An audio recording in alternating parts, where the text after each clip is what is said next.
Hello everyone. I would like to welcome you all to the second session of the second day of this conference, celebrating the 60th birth year of Professor B. Ramakrishnan. He is my guide and it is of great honor to be his student. Wish you very happy birthday, sir. Now about our first speaker of this session, whom I consider as my second mentor. It is my pleasure to invite Professor Eknath Ghate from the Tata Institute of Fundamental Research, Mumbai. He will be talking about non-admissible modulo P representations of GL2 Qp square. Over to you, sir. So thank you very much, Arvind. And congratulations again to Professor Ramakrishna for turning 60. I have known him for maybe 23 or 4 years in the sense that I came to HRI as a postdoc. And I have met him several times at many conferences that he has organized or his students have organized. And he's always been very kind to me. And I think it's always been more one-way traffic. I think I cannot reciprocate that hospitality. I think I may have been to more than 10 different workshops that he has organized over the last 20 years. So thank you very much for creating a very nice mathematical atmosphere in India. I didn't know what to do since I have many administrative duties these days, and I had this 1-hour talk prepared already. So I'm going to go through this 1-hour talk. Maybe it was more appropriate to speak about my recent joint work with Arvind, since he's a student of Professor Ramakrishnan. But anyway, since I have some slides for another lecture, I thought I'd talk about this topic today. And I might take 5 or 7 minutes extra at the end.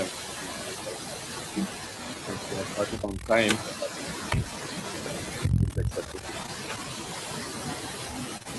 Okay, so the topic of today's lecture is non-admissible representations of GL2 Qp squared. And the word irreducible is very important because if your representation is not irreducible, it's very easy to construct non-admissible representations. So you'll see that immediately when you see the definition. Okay, but let me start very slowly. So, okay, now how do I go up? Yeah, okay, to use the mouse. All right, so this talk is about mod P representations. So let me loosely define them. So let P be a prime. Qp is the field of p-adic numbers, as is always the case. Qp to the f is the unique unramified extension of Qp of degree f. F is greater than or equal to 1.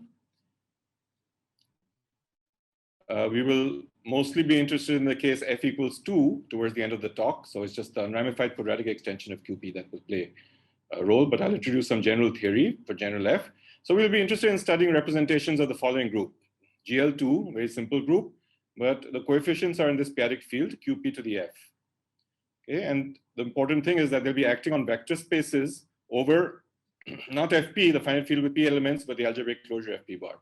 But that's perhaps not so important. What's important is the characteristic of that field is P. Okay, so we have GL2 QPF. QPF is of course a characteristic zero field, but it's acting on representations. It's acting on vector spaces which have mod P coefficients. So that's what I mean by mod P representations. There'll also be some representations of Galois groups into other vector spaces over finite fields or finite extensions of finite fields of Fp. And they will also be called mod P Galois representations. So this is the basic object of study, this group. Okay, so more notation. I want to define what weights are. So ZPF is the ring of integers of QPF. FQ is the residue field of ZPF. So that's just ZPF modulo the uniformizer. And we will fix this finite field with Q elements inside FBR by fixing some embedding, because there'll be many actions of groups with entries in FQ acting on vector spaces over FP bar, and then you would not understand how to make them act. But once this embedding is fixed, you can think of the actions through this embedding. So K, usual notation, is the maximal compact open subgroup of G, GL2 ZPF, GL2 with entries in the integers of QPF. And finally, gamma, this is also fairly standard notation. It's a finite group of Lie type. So it's GL2 of a finite field, FQ, the residue field. Okay, so here is a little bit general notation, but this is just the symmetric power representation of gamma. So when you work with QPF, you have to be a bit more careful there's an ordered tuple of pairs R0, R1, Rf minus 1. Can you see my cursor, by the way, when I move it around on your screen? Yes. Yeah, so I can use that rather than writing with my pen. So yeah, you have these p-adic digits of R, base P expansion, R0, R1, Rf minus 1. Sometimes one thinks of R like this, sometimes one thinks of it as a tuple. And for any such tuple, one can form the following representation of GL2FQ. So this is the symmetric R0 power representation of the standard representation of GL2FQ on the two-dimensional vector space over FP bar. Okay, so the symmetric powers has some model with polynomials in two variables, X and Y, and then homogeneous polynomials not, let's say, where the action is X goes to AX plus CY and Y goes to BX plus DY, right? The usual action of GL2FQ on polynomials.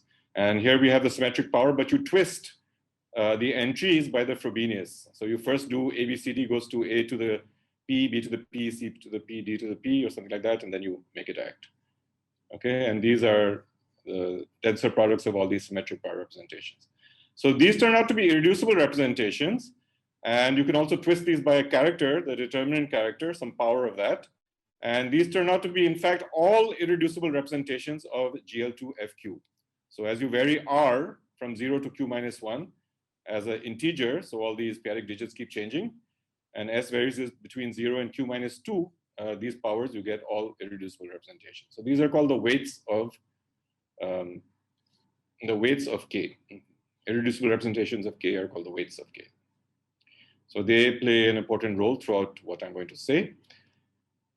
Okay, the other object I want to introduce, and I think the first 2/3 of the talk is kind of background to the subject, and the last 1/3 is where the computations happen.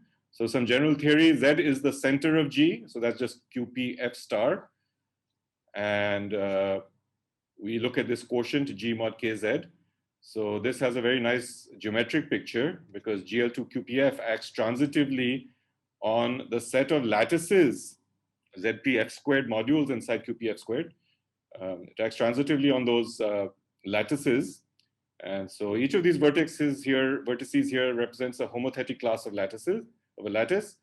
And the edges here represent inclusion relations between the lattices of a certain index. And so G acts transitively on the lattices. You can see KZ stabilizes the standard lattice generated by 0 and 1. So this is, yeah, Z means up to homothetic. So you have this tree. And I just said this, vertices correspond to homothetic classes of lattices and edges correspond to inclusions among lattices. So this is a very standard geometric picture that one uses all the time when one tries to do representation theory of GL2 of a p-adic field, because you can look at functions on the tree and make the group act on functions on the tree and things. They give models for representations. So it's very important to have this geometric object in the background. Okay, and I think everybody knows that this tree has valency Q plus 1. Here I wrote it for the simplest case of Q equals 2, but soon P will be an odd prime, etc. All right, some more notation. So here's an example of a very nice theorem that you can prove using the tree. And this is, I highly recommend reading this book. It is Sayre's book on trees. And I think it's even in English now. So I is the Ihori subgroup of K. So these are the upper triangular matrices in GL2ZPF, upper triangular mod P. N is the normalizer of the Ihori, which is essentially the Ihori, but of course the center also normalizes. And there's one more matrix with normalizes. This diagonal matrix also normalizes the Ihori, as you can check. So this I is all matrices of the form star, star, 0, star. And it's like the Borel or something, but it's in characteristic 0. Star, star, 0, star, mod P. Okay, so these, if you get confused, and I often get confused in this subject because there are lots of notations, but these are two nice intersections to remember that if you intersect K and pi K pi inverse, then you will get the Ihori. And similarly, if you just intersect K and N, you also get the Ihori. Okay, so here is a very beautiful theorem that one can prove using the tree.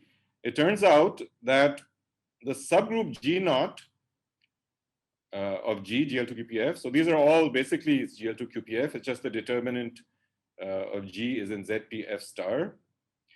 So it's integral, it's a unit integral unit, not just a rational unit.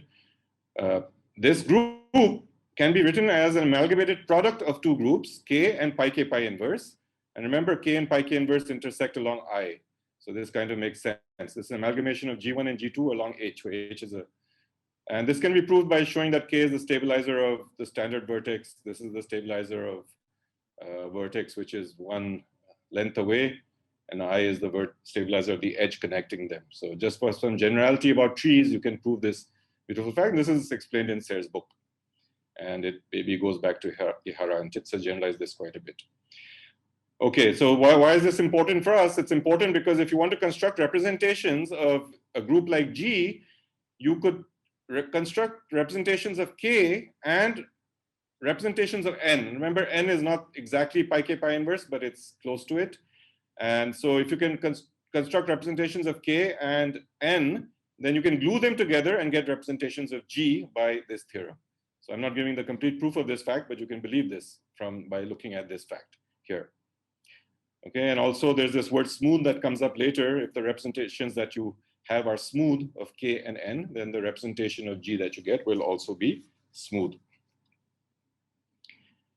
Okay, so some more background. As I said, first 2/3 is all background. So now we need to construct some explicit mod P representations of GL2 QPF on mod P vector spaces. These are done by what's called compact induction.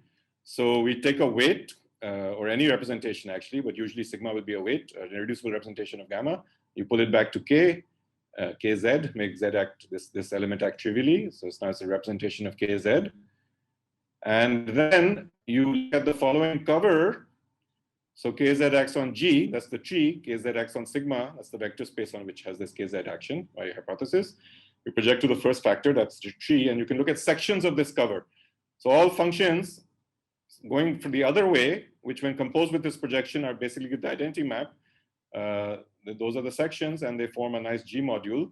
So the space of functions, if you think about it a little bit, this is equivalent to writing the sections down, because you only have to write what happens on the second coordinate, because the first coordinate is determined by the projection.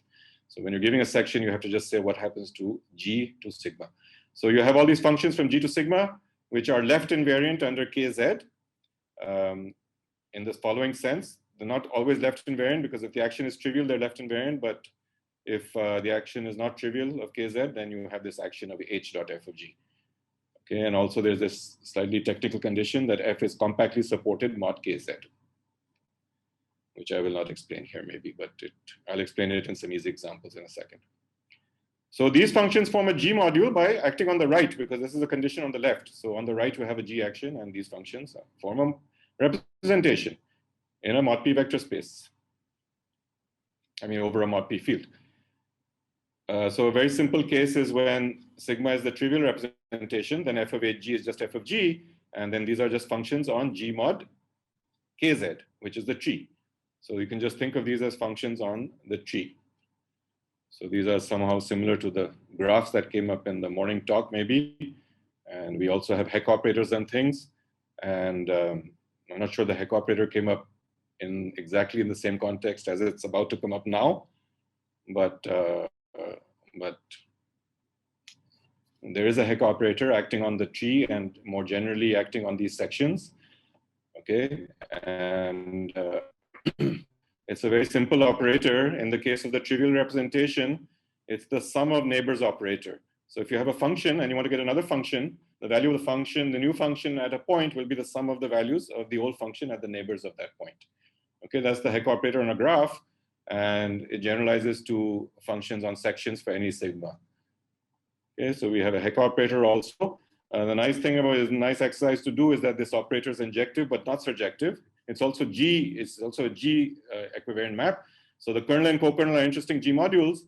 The kernel is 0 because it's injective, but the co-kernel is not 0 necessarily. And so it immediately gives you an interesting representation. And these representations are called pi r lambda eta. So it's the space of sections modulo the image of T minus lambda acting on the space of sections. Okay, so this is a huge infinite dimensional space which has a G action, and you can twist this by some characters, some notation here, which is not so important. The important thing here is I just took sigma r to be a weight because r is varying between 0 and q minus 1. and lambda was some scalar. So these are the basic building blocks of mod P representations, and the subject started maybe with Barthel Leibniz some years ago, 20, 30 years ago. And these representations are particularly important when f equals 1 because they're essentially irreducible, and they more or less give all irreducible representations of GL2 QP, mod P representations. These building blocks give all irreducible representations of GL2 QP, as we'll see in a second. And I'll also explain the word essentially in a second here. So why essentially? Let's look at the trivial representation for a second. Then it turns out that that representation on the previous slide is not exactly irreducible. So let me give you a proof of this, just as a aside and as a way to slow down the talk. So you have some, if you take the trivial representations, that should be FP bar squared, by the way. Every time I give this talk, I notice one more typo. Yeah, anyway, no, it should be FP bar, just the trivial representation. Yeah, so you look at compactly supported functions here, and then you look at, you can add, since they're compactly supported, what it means for the case of a trivial representation is that these functions are only supported in a ball. So it's like a graph where you have a bunch of numbers, like say 0 and 1, if you're working with over F2, and there's zeros and ones, but outside a big ball, everything is 0. And then you can look at the total sum of a function, okay? And it turns out that if you try and compute the total sum of TF, remember, was the new function whose value at a point is given by the sum of the values of the neighbors. And then you take the total sum, well, then you have overcounted Q plus 1 times, right? Because first you collected around a point and then you took the total sum. So this will be overcounting by Q plus 1 times, but Q is a power of P, and so mod P, that's the same thing. T of F and F have the same total sum. So TF minus F actually goes to 0 under this total sum map. And so what we just proved is that there's a map from pi 0, 1, 1. This is pi, the trivial representation, induction of the trivial representation, modulo T minus 1, right? Because here's the T minus 1. So induction modulo T minus 1, and then twisted by the trivial character. So you have immediately, this is the total sum map here. And we've just constructed this map. And the kernel of this is called the Steinberg representation. So this turns out to be irreducible. And so this is not irreducible because it has a quotient, but this is irreducible. So that's what I meant, essentially irreducible. These pi r lambda etas are essentially irreducible. And this is essentially the only exception also, as we'll see on the next slide. So Steinberg is irreducible. Okay, but, oh, sorry, not next slide, but maybe I need some basic definitions. So now there are these words that one sees a lot in automorphic language. And so I will quickly define them. Smooth means a representation is smooth if the stabilizers of vectors are open. It's just a fancy way of saying that this map is continuous, G acting on your vector space to pi. The action is continuous. The other word that is very important for the talk and is what we want to study, that mod P representation is admissible if, when you take invariant vectors under any compact open subgroup of G, they're always finite dimensional. Okay, so if you take K invariant vectors, then you get a finite dimensional vector space. It turns out for mod P representations, there's a little lemma in the subject that you don't have to test this for all compact opens, any one will suffice. So a nice little lemma. So just that the invariants are finite dimensional. And I should say this, since this is a talk of modular forms, the notion of admissibility goes back to perhaps Harish-Chandra, and it's very much connected to modular forms because this is a local talk, but if you work globally, then modular forms are some functions in some L2 space of GL2 of the Adels, mod GL2Q or something like that. And if you fix some weight, which is like some eigenvalue of the Casimir operator, something like that, the admissibility translates into the fact that the space of modular forms of level n is finite dimensional. Because you're taking K, where K depends on some level, congruent subgroup adelically. If you take the K invariant vectors, the finite dimension is exactly the modular forms of level n. So it's very much connected to modular forms of stock. But as I said, this is a local version, and that is a global statement, which goes back to Langlands and Harish-Chandra and people like that language. Okay, so yeah, this goes back to Harish-Chandra. He actually studied this quite a lot for real groups. And there's some experts at TIFR here who have told me this proof. I was really impressed that people across the hall, Professor Venkatramana, for instance, could pretty much recall this proof from memory. Irreducible unitary representations of real groups are always admissible. So this is one theorem. And then this is not our context because it's like GL2R, but here we have back to p-adic groups like GL2QP. Harish-Chandra started this study and he wrote something in one of the Springer volumes, and lecture notes are there in the 1970s. But the theorem that I want to state here is was not proved by Harish-Chandra. This kind of statement that smooth irreducible implies admissible, that was not proved by Harish-Chandra in the 70s, done a bit later. Before I get to that, let me say one technical thing which is important throughout the talk, and that is that irreducible admissible representations always have a central character. That means the center acts by some sort of scalar, and you put them all together, all the central elements, and you get a character. And the proof of this is a very standard fact. It's in all textbooks on automorphic forms. For example, if you go to Daniel Bump's book, you can look this up there. Roughly, the proof is because it's admissible, if you take a K invariant subspace, it'll be some finite dimensional space, hopefully non-zero. That'll be guaranteed because mod P, you can always guarantee that for some special case, pro P case. Anyway, you have a finite dimensional space by taking invariance, and the center will preserve that space because it commutes with everything. And then the theory of eigenvectors, eigenvalues of commuting operators on a finite dimensional vector space allows you to show that there's an eigenvector for all the operators. And then G will preserve that eigenvector. And since it's irreducible, it kind of pulls up that like the full thing. And it shows that the whole center then acts by that particular character. So this is a very standard fact in the subject, that admissible always implies central character. We will construct some non-admissible representations, and you may ask whether they have a central character or not. And fortunately, they do have a central character. Otherwise, this whole talk would be vacuous, because if they did not have a central character, then of course they could not possibly be admissible by this little lemma here.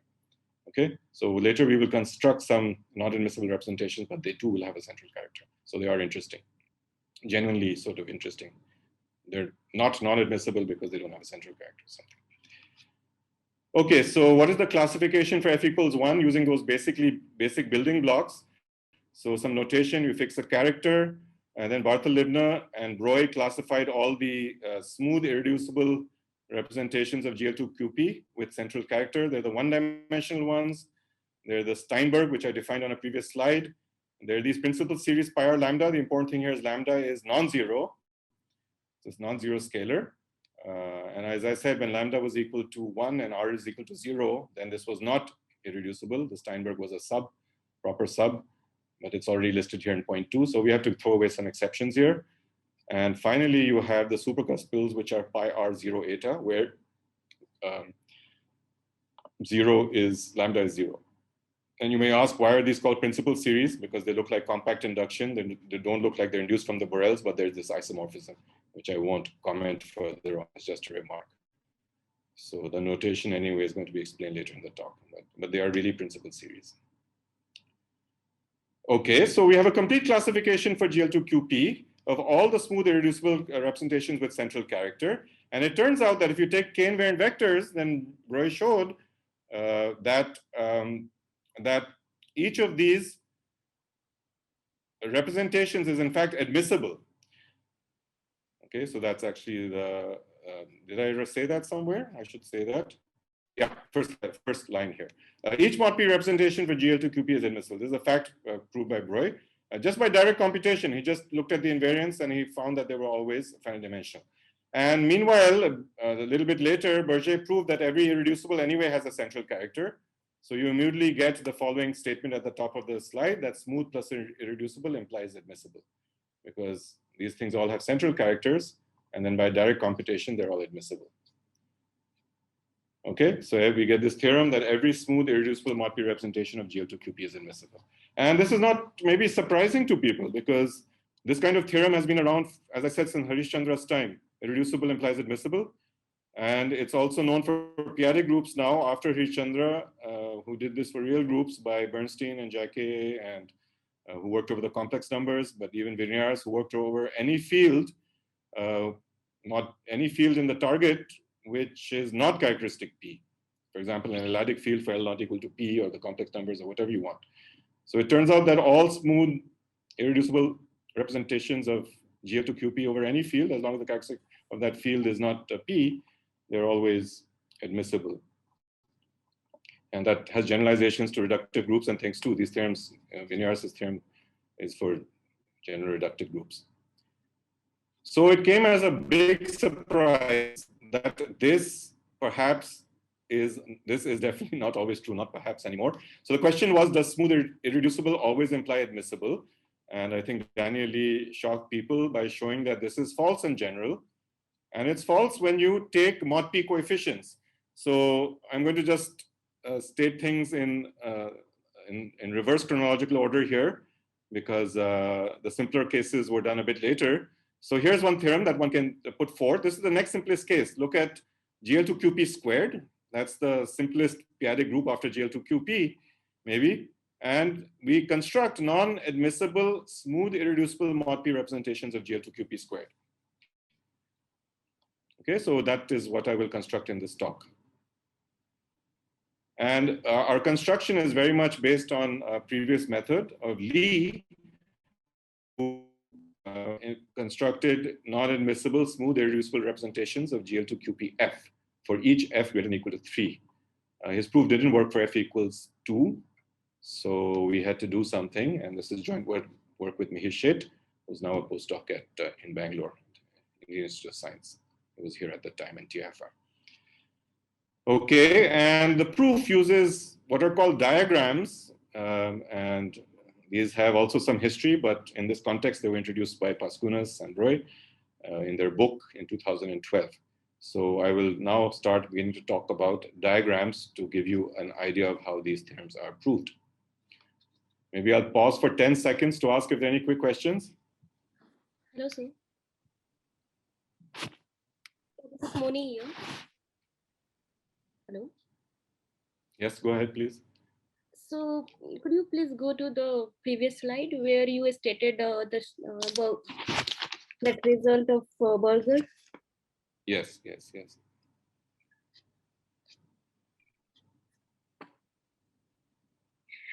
So his result says that every smooth irreducible mod P representation has a central character.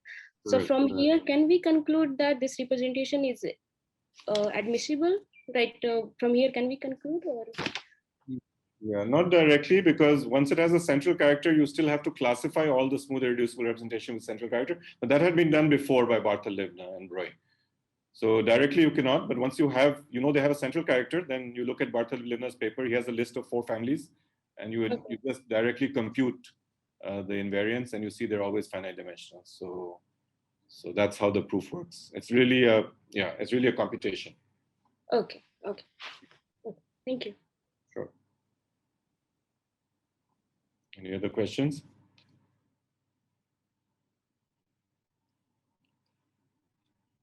Okay, so we're about to now get into diagrams. These can be scary when you see them for the first time, but I will try to make them non-scary, especially for f equals 2. There's something very explicit, and we will use them at the end of the talk. Okay, so I need a bit more notation. What is a diagram, and how can they be used to construct non-admissible representations, or even admissible representations? So we need this lower 1 notation. So remember, K was GL2 ZPF. K1 is the principal congruent subgroup. Okay, so these are trivial matrices modulo P, and I1 is the analog of that for I. So it's the pro-P over Hori subgroup. So upper unipolar matrices modulo P. So, right. So now what is a diagram? A diagram is basically a K representation and an N representation. So D0 and D1. So D0 is a smooth mod P representation of KZ. D1 is a smooth mod P representation of N. And they're related to each other in the sense that basically D1 is sitting in D0 as the I1 invariance. So because I1 is sitting in K, you can look at the I1 invariance, and this explicit map induces this isomorphism. And this basic 0 refers to the fact that this P00P matrix acts trivially everywhere.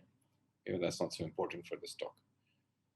Okay, so what is a diagram? It's basically a formal a triple of a K representation and an N representation. And you can imagine that once you have such things, you might get G representation. I already hinted in that corollary some time back, going back to Titz and Ehara, etc., that once you have K and N representations, which somehow compatible, you can get G representations. So the simplest example of a diagram is to work the other way. Start with the G representation and look at its K1 invariance and I1 invariance. This has an action of k, and this has an action of I, and one can extend the action to n. So this will form a diagram where this R map is just the canonical inclusion of pi I1 inside pi K1.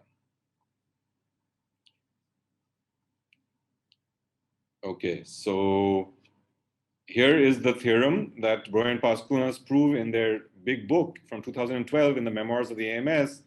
They prove that if you have a diagram, D0, D1, R, then with D0 finite dimensional, and K1 actually, okay, this I'll skip some of the things. Let me just say the important things. D0 is finite dimensional. That's important. Then there's a smooth admissible mod P representation pi of G with some properties. So it's not exactly that the diagram D0, D1, DR is this diagram, pi K1, pi I1 canonical, but at least this general diagram contains this diagram.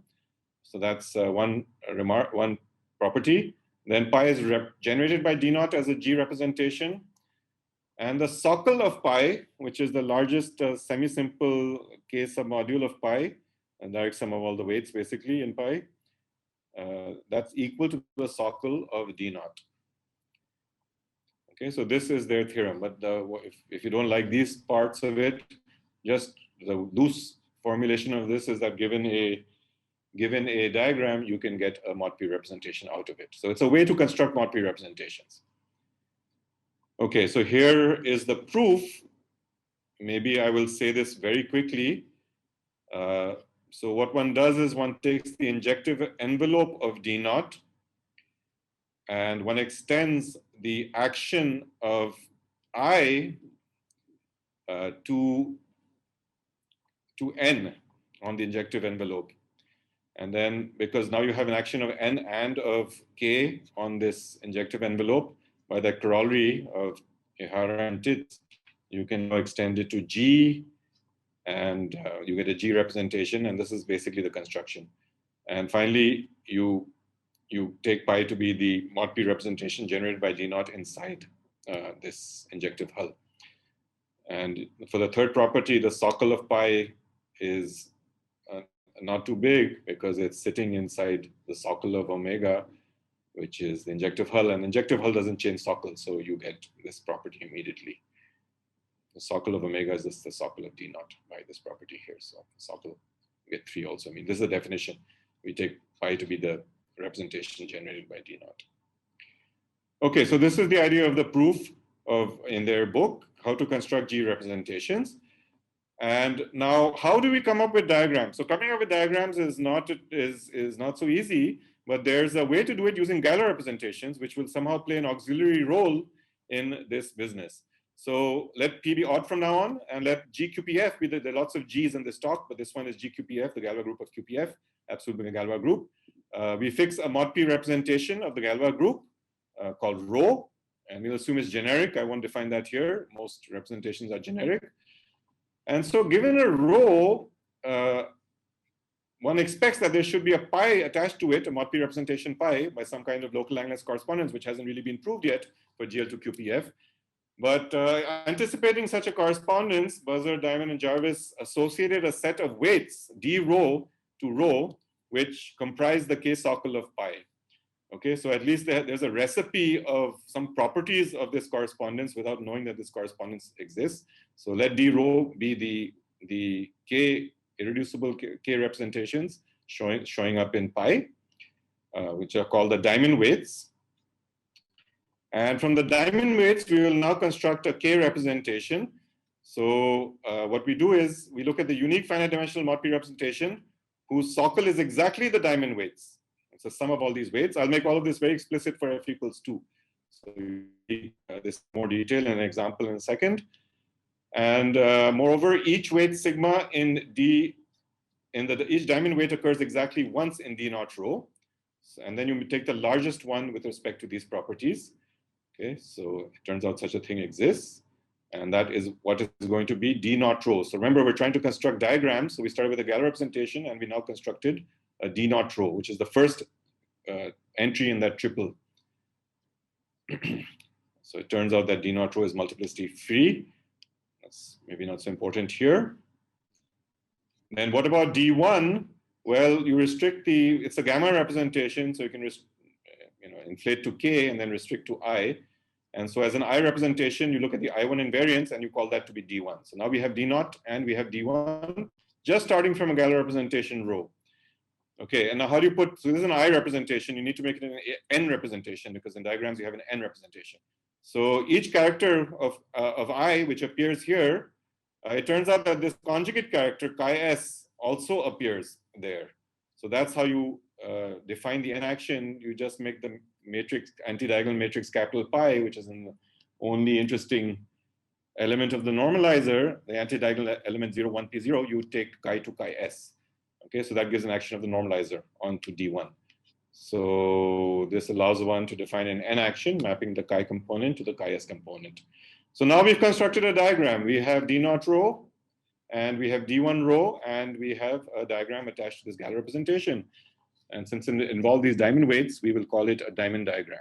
This is the definition. This is the terminology used in the book of Bern Pascunas, but maybe Diamond himself once told me they should be called something else.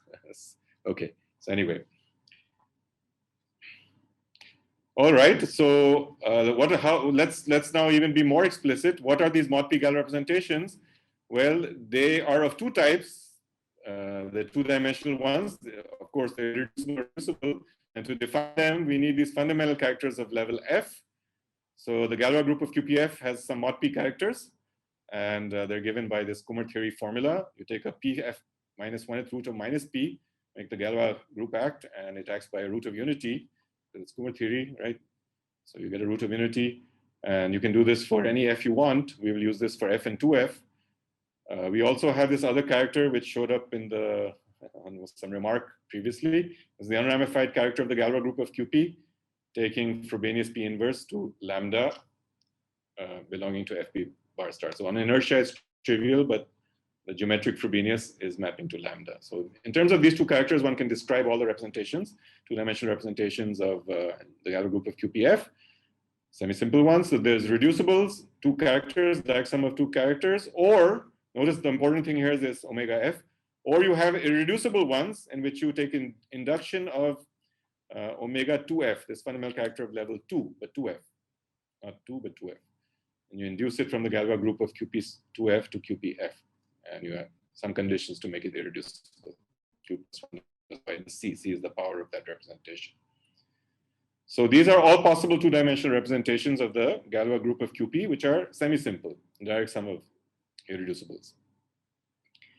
So what did Lee do? Lee uses an infinite sum of a diagram attached to an irreducible two-dimensional mod P representation. Nobody really works with reducible things, right? If you're going to work with a Galois representation, you probably start with an irreducible one. So it's the common sense thing to do. And he uses an infinite sum of a fixed diamond diagram. He takes infinitely many copies of that. And so the D0 in his thing is infinite dimensional, not finite dimensional. All right, and using this, he manages to construct, he proves some theorem, first of all, which is an analog of the Bern-Pascunas theorem, allowing you to construct representations out of diagrams. And using his sort of souped up theorem, he manages to construct a non-admissible representation of GL2 QPF when F is greater than 3, greater than or equal to 3. Okay, his proof does not work in the case F equals 2. If you would like to see an exposition of Lee's proof, you can look on my webpage. It'll appear in some ICTS conference proceedings. Actually, Lee proves this for F equals 3 only and says the general case is very similar. And so we wrote down some details in the general case. So F greater than 3 is very much in the literature, but F equals 2 was not in the literature, and his proof didn't work. So I had asked this to Mihir when he was a postdoc here at TIFR. And he came up with a very clever argument, which allows us to give a variant of Lee's construction to construct such a mod P representation. And so what he decided to do is to look instead of an irreducible rho, to look at a reducible rho. Okay, so fundamental characters of level F instead of level 2F. Okay, so look at a split reducible Galois representation, etc. And then try and mimic Lee's argument. And that's what I would like to explain to you now in the remaining however many minutes I have. And now is when the talk so far was around. So from now on, we will now construct non-admissible representations of GL2 QP squared. okay, on mod P vector spaces. Okay, so we are going to start with some diamond diagrams attached to Galois representations of Galois group of Qp squared. So here is a reducible Galois representation, not irreducible. This is unlike Lie. We take two characters, direct sum of two characters. One is a power of this particular power of omega 2. F is 2, so omega f is omega 2. And we look at this. The numbers here are not important. I'm just trying to put everything here concretely. Once it's on the slides, you can work out any detail you want. But it's a direct sum of two characters. That's what's important.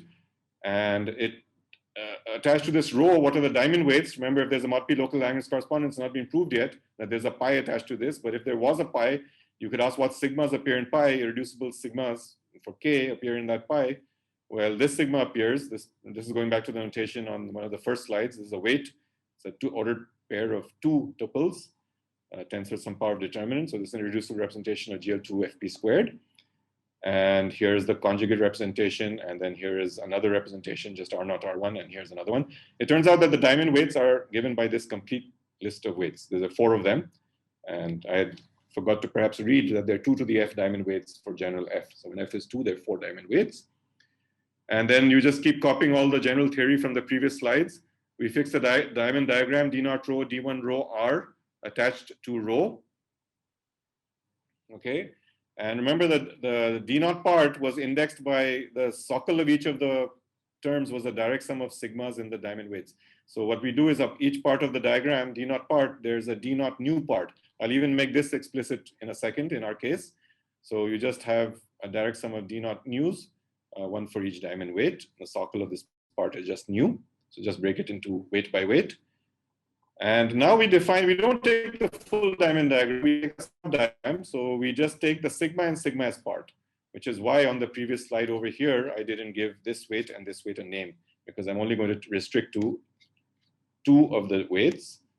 Okay, and we let D1 be the I1 invariant, same thing. And so this D0 D1R is a sub-diagram of this diamond diagram, which is already in the literature. And this is some interesting sub-diagram. Okay. So this is going to be our starting building block, and everything here is more or less finite dimensional now. There's no infinite dimensional stuff happening, no non-admissibility happening. But let me give few more details about these diagrams. So here are 2 more weights. Again, notice ordered pairs with 2 entries twisted by some determinant. And if you look at the structure of D0 sigma rho, sigma is the socle, and there are 2 Jordan-Holder factors in the middle step of the socle filtration, and there's 1 Jordan-Holder factor at the top, the co-socle. And similarly for D0 sigma s, there's 1 at the bottom, 2 in the middle. And so there's another diamond that appears. If you can see my hands, I don't know if my camera is on, but they look like this. And these 2 edge vertices are the tau and tau s. And then you have a socle sigma and a co-socle. So it's very concrete, everything. There are 4 Jordan-Holder factors, 4 weights in each of these pieces. And similarly, D1 is also very concrete. If you look at the I1 invariance, you get a character chi sigma from here, a chi tau from here, a chi tau s from here, but you don't get anything from here. And you get all the conjugate characters of those also. Sigma, similarly for sigma s, you have sigma s and you have tau prime, chi tau prime, and chi tau prime s, but you don't get anything from here. A priori, you can get up to 8 characters, but you only get 6. Okay, so that's D1. Everything is extremely explicit. So that's the complete structure of D0 and D1. And now we start copying what Lie did for f greater than or equal to 3. We take an infinite sum of each of the D0s. We just set D0 I to be D0 for each integer I. And we take an infinite sum of the D0s. And we're going to now make this into a diagram. So for that, I have to define various actions. So some notation, the D0 sitting in the ith component is via this embedding iota I. So whenever I write a vector vi, it means you look at the vector v inside D0, but sitting the ith place. Okay. So in terms of that notation, we can now define. So the k action is very simple. It's just component wise. These are all k representations. So on the infinite direct sum, you get a k representation. But the n action is what is copied from Lie, but is not exactly the same. So we define an n action on D1 infinity as follows. So first we fix some scalars, which are not so important for this talk, but there they are. So what do? On the ith component, if you have a vector, you just make it act on the usual way if V is in the chi sigma isotypic component. If you're in the chi tau is isotypic component, then you shift it. This is perhaps the most important line of the talk. You move the vector from, you make it act, but you don't make it lie in the same space up here. You make it lie in the next space. So you shift to I+1. This is the key point which allows you to do various things and show irreducibility. And finally, if you're in the tau prime isotypic component, then you multiply by a scalar. You don't shift the index I, but you multiply by a scalar. And this completely determines the action of pi. There are 3 more characters here, which I have to give the action.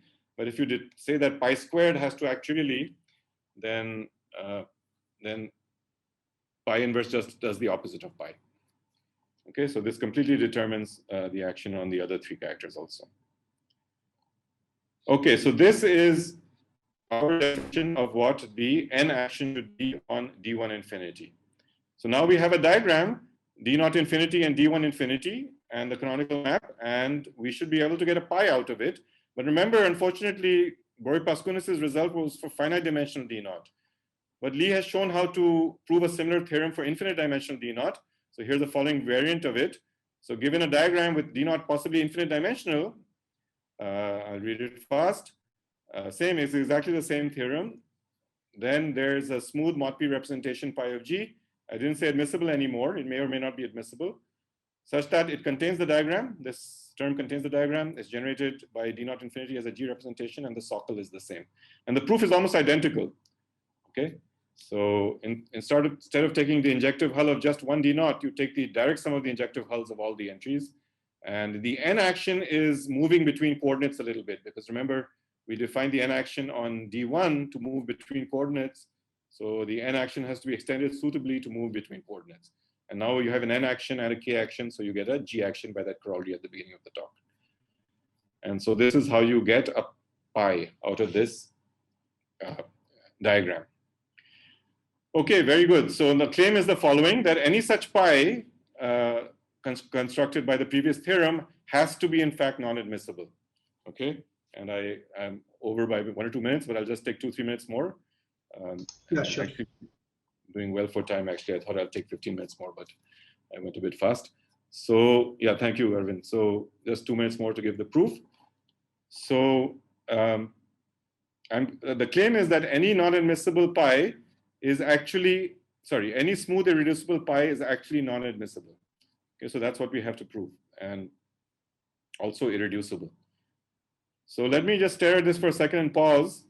The irreducibility is extremely important, because if we didn't know it was irreducible, this theorem has no content.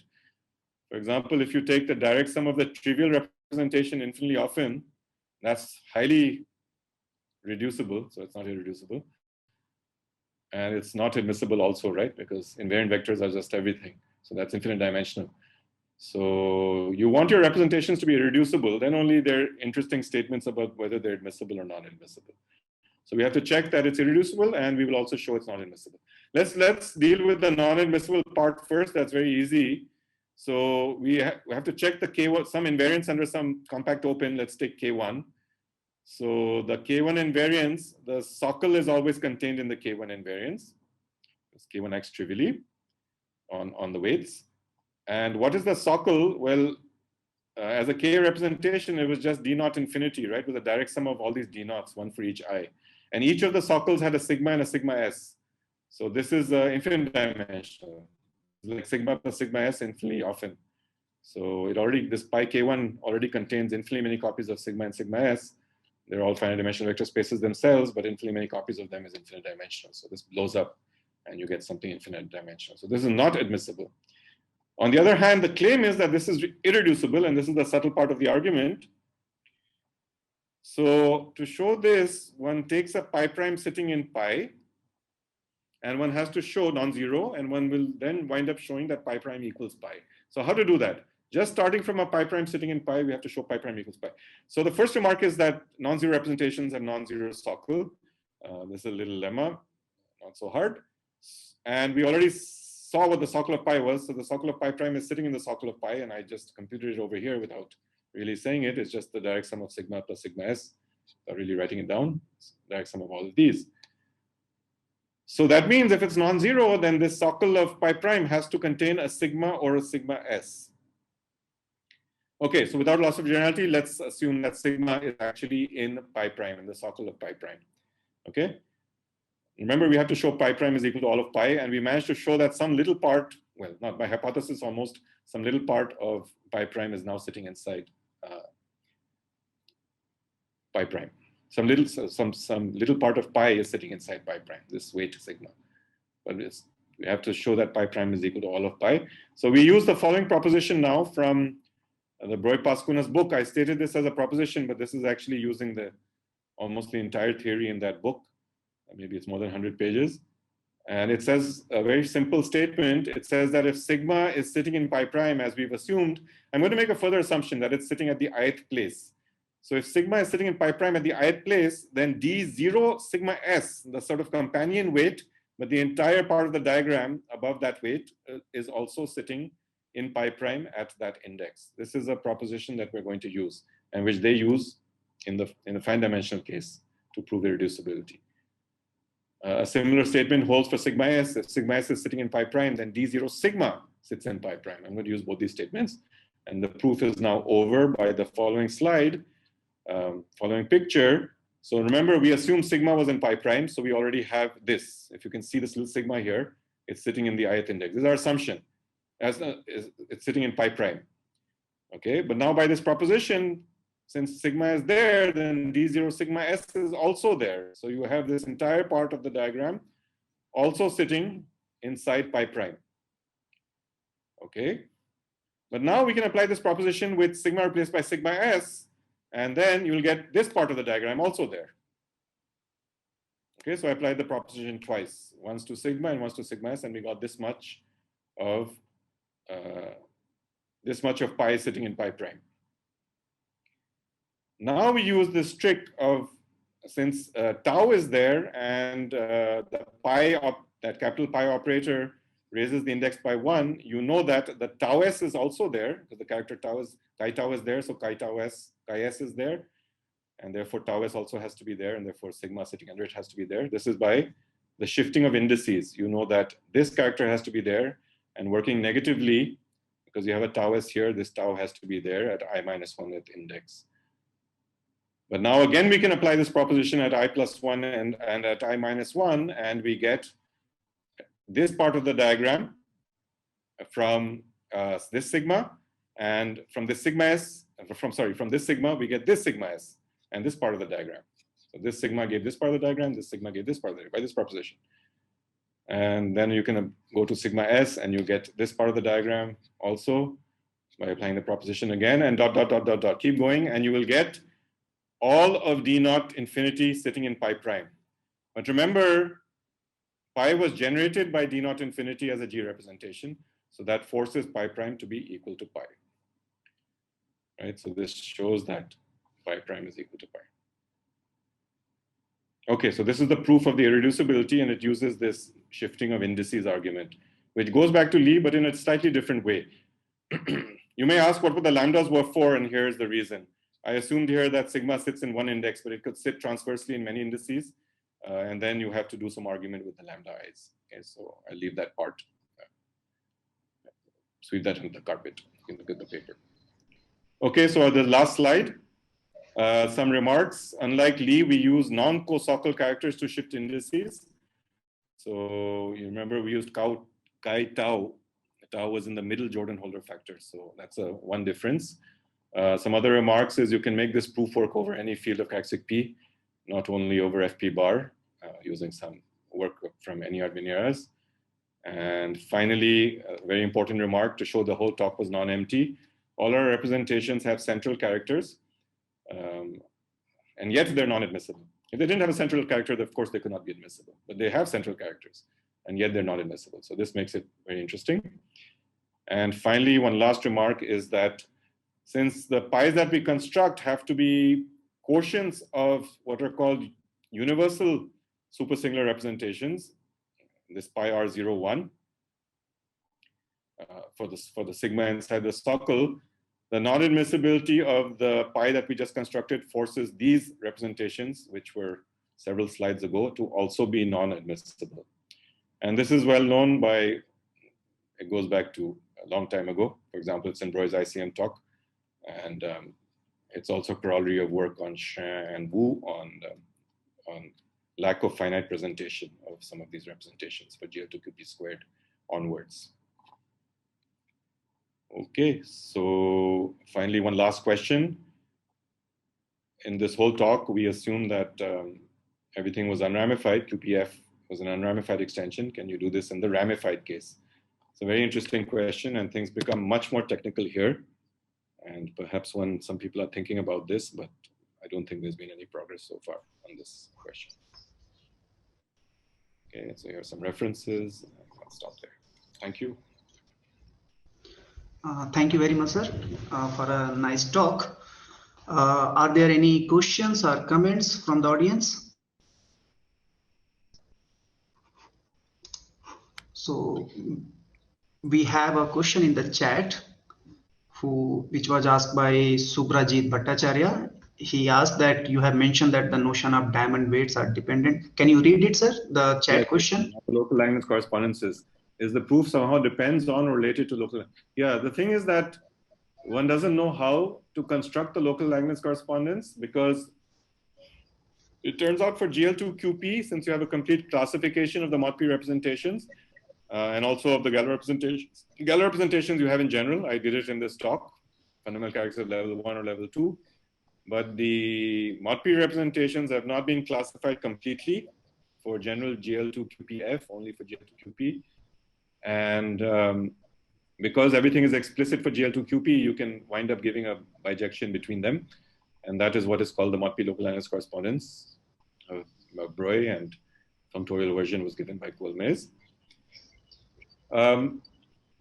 This correspondence has not been written down and may not even be true in some form, because there are just too many pi's and not enough rows. The rows we completely classified, but there are too many pi's. Now we can even see there's some non-admissible pi's. So there's not going to be any naive local language correspondence. But in any correspondence that occurs, one can impose some conditions, namely that it matches on inertia. And so that condition is the one that allows you to predict what kind of weights sigma are sitting in pi, what kind of k representations are sitting inside your GL2QPF representation. And so that one can write down without knowing what the correspondence is. And hopefully when one proves the correspondence, you actually, it has this property.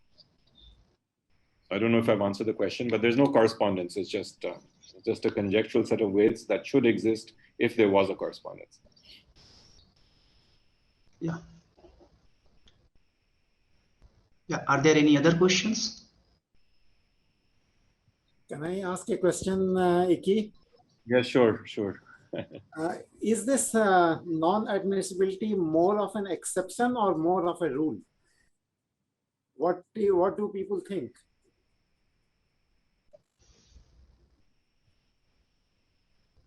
Yeah, this is somehow a bit of a pathology right now, because the D0 part of the diagrams are infinite dimensional for these representations.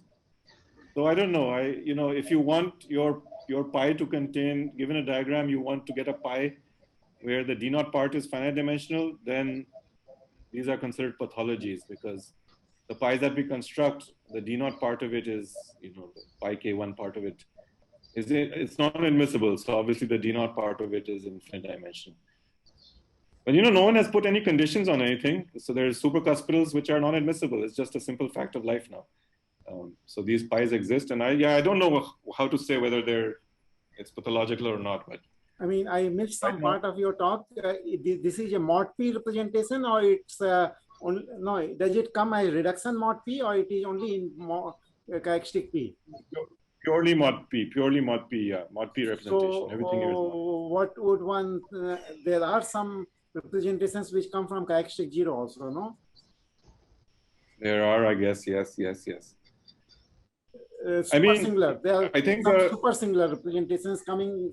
No, meaning of course principal series comes from characteristic 0 for sure, but even super singular may be coming from characteristic 0. Sure. And then they, may be admissible or they may not be admissible? That I'm not sure. I guess I would guess that they are because, you know, in characteristic 0. No, but it can come together. No, it need. I mean, that's not so clear. Not so clear. Yeah, maybe I don't know. Yeah.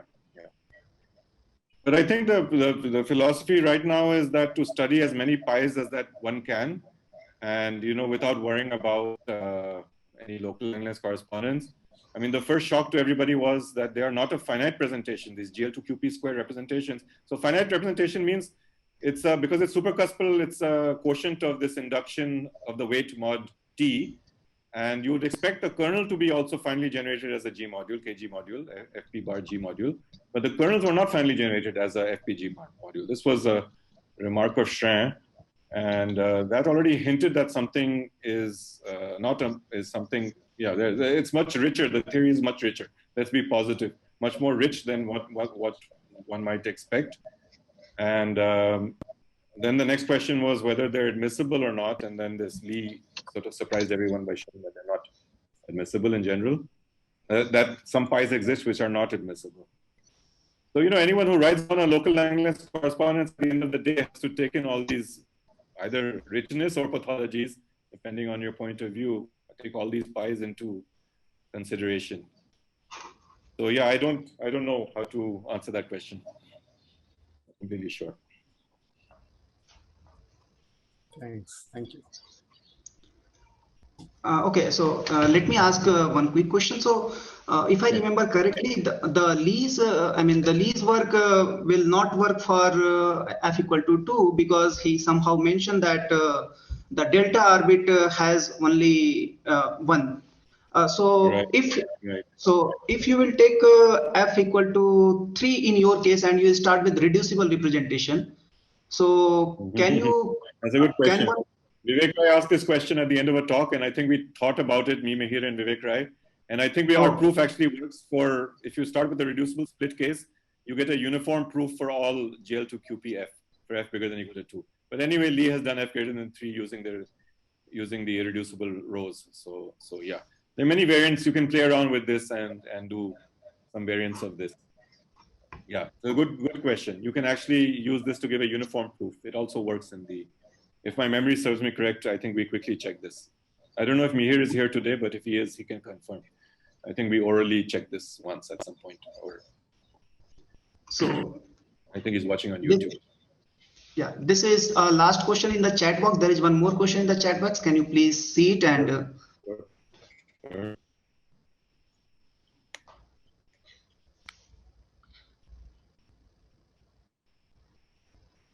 Let's see. How do I? No, I don't. So the question says that is there any importance of the notion of admissibility of general p-adic reductive groups other than the group GL2 QP power f? I mean, it's yes, admissibility is very important for many things. Let me just answer it in general terms.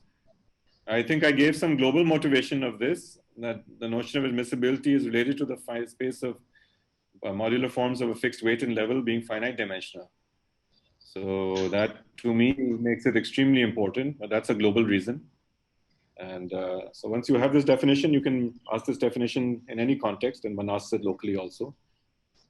I mean, usually one works with smooth admissible representations, and one doesn't go outside this set of representations. But now that these non-admissible ones exist, one will have to deal with them at some point. Okay. So I think we are now running out of time. So I request everyone to unmute yourselves and thank Professor Ghate for such a nice talk.